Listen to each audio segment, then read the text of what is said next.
Nu skal jeg forklare lidt om opgaven butiksovervågning, som vi lavede tilbage i 1.G. Det er et projekt. Det giver jo god nok mening at lave det nu selvfølgelig. Det her det går ud på, at man har en butik.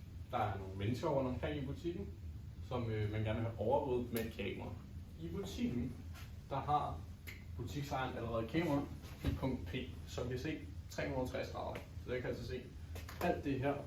Men hvis man lige kan tænke sig lidt, så tegner man en streg, så den går herover, så den cutter sådan her. Så alt det her kan den ikke se. Der er jo en B i vejen. Så det første spørgsmål er så, hvor mange mennesker kan den se? I opgaven så bliver det så beskrevet, at kameraet, for at gøre det lettere, så kan den se en person, hvis den kan se mere end halvdelen af et kvadrat. Så den kan altså se 1, 2, 3, 4, 5, 6, 7, 8 personer ud af 9, 10. Den kan altså se, skal vi her, 8 ud af 10. Det er så vildt, det er faktisk så vildt, at det er 80% af menneskerne kan se. Udover det, så vil den her opgave gerne have noget af, som at vi skal regne, hvor mange procent af butikken den så også kan se. Igen, samme koncept med, at man kun kan se det, hvis man kan se over halvdelen. Så den kan altså se, det tæller jeg for at gøre det mega let, 1, 2, 3, 4, 5, 6, 7, 8, 9, 10, 11, 12, 13, 14, 15, 16, 17. 17 ud af 20 kvadrater. Så bliver vi så spurgt om sådan noget med procentregning. Hvor mange procent kan vi så se? Igen. Det her, det er jo så, at så kan man så se, det må være afvendt over 85%, tror jeg. Jo, det er det. Fordi så er der 3 ud af 20, den nemlig ikke kan se. Og hvis jeg så ganger det med 5, så bliver det så 15%, den ikke kan se. Den opgør altså meget med procentregning og så simpelt. Udover det, så vil den gerne have noget med, at hvis vi har et 60 graders kamera, hvordan vil det så være mest effektivt? Det første spørgsmål så, hvis man sætter den i punkt P, hvordan vil den så kunne se? Igen, så hvis vi sætter den, at den flugter sådan her, og så de 60 grader kommer til at gå sådan nogenlunde sådan her. Så hvis vi lige tegner en streg sådan nogenlunde, jeg tror det vil være sådan der, hvis du ser den. Så vil den så kunne se, skal vi tælle, 1, 2, 3, 4, 5, 6, 7, 8, 9, 10, 11, 12. Skal vi sætte den herovre.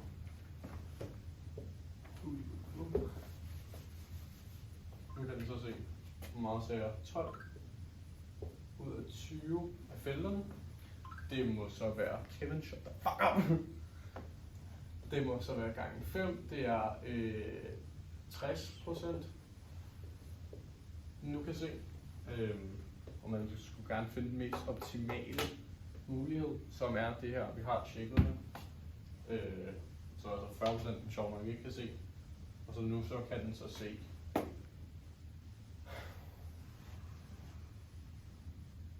Jeg husker ikke den der helt. Så den kan se 1, 2, 3, 4 personer ud af 10. 40%. Gider ikke skrive. Og så er sådan noget med, den kigger fra forskellige vinkler, hvor man skal se fra, hvis man kigger sådan her og sådan der. Om det så vil være mere effektivt. Så ja, vinkler, procentregning og meget let matematik. Værsgo. Jeg vil gerne lave et bevis for cosinusrelationerne.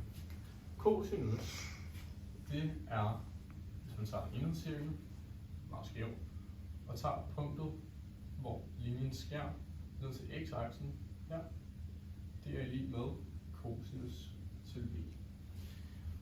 Det man så kan bruge det til, er, at man kan opsætte en vilkårlig trekant, hvor man så kan tage noget ud af, hvor man kan finde noget med sidelængden i en vilkårlig trekant. Venstre er beviset for en spidsvinklet trekant. Så hvis vi tegner en vilkårlig spidsvinklet trekant og deler den op på midten, så vi har 2 retvinklede trekanter. Så kommer det her til at hedde vinkel A, vinkel B og vinkel C. så kommer det her så til side C, side A.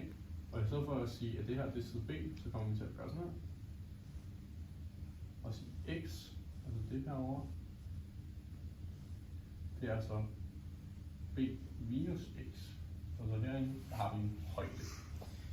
Det vi så kan gøre er, at der nu er to trekanter jo.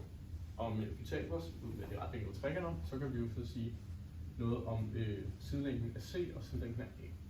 Så hvis vi tager sidelængden af C, den kommer også til at hedde C i anden er lige med x i anden plus h i anden.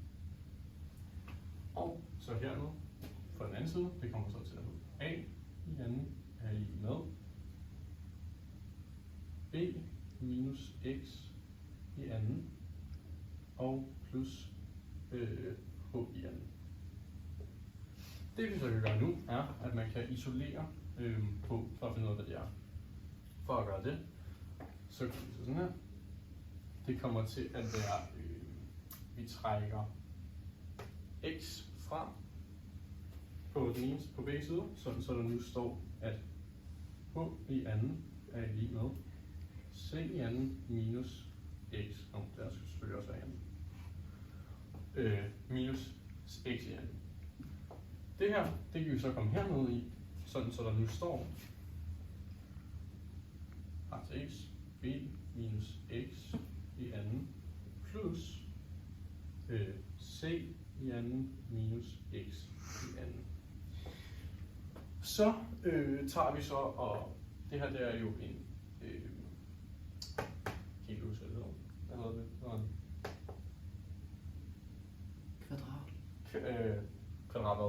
Sætning. Kvadratsætning. Yes. Vi kan så løse den her kvadratsætning på skærmen side. Vi kan så løse den her kvadratsætning ved at sige, det kommer til at give b i anden minus x i anden minus 2 gange b gange x. Og så plus det her, plus c i anden minus x i anden. Nu har vi så minus x i anden, og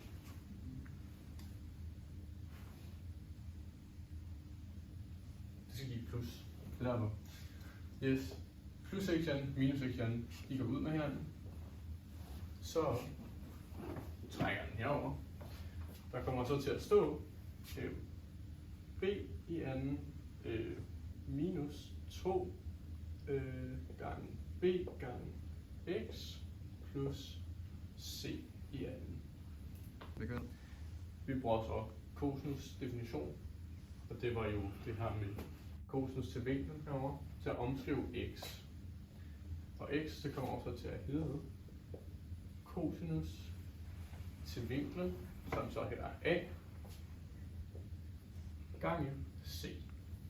Det kan vi så sætte ind i x-plads, så der kommer nu til at stå b i anden, og så rykker jeg sidde herover, bare fordi det er lettere, plus c i anden minus 2 gange b gange c gange cosinus til a. Og det her, det var jo sådan egentlig beviset for a i anden, så det kommer jeg lige til at skrive sådan her. A i anden. Og det er egentlig cosinusrelationer. Man kan så gøre det samme igen for b i anden og c i anden, hvor det så er det samme, hvor man bare rykker rundt på dem.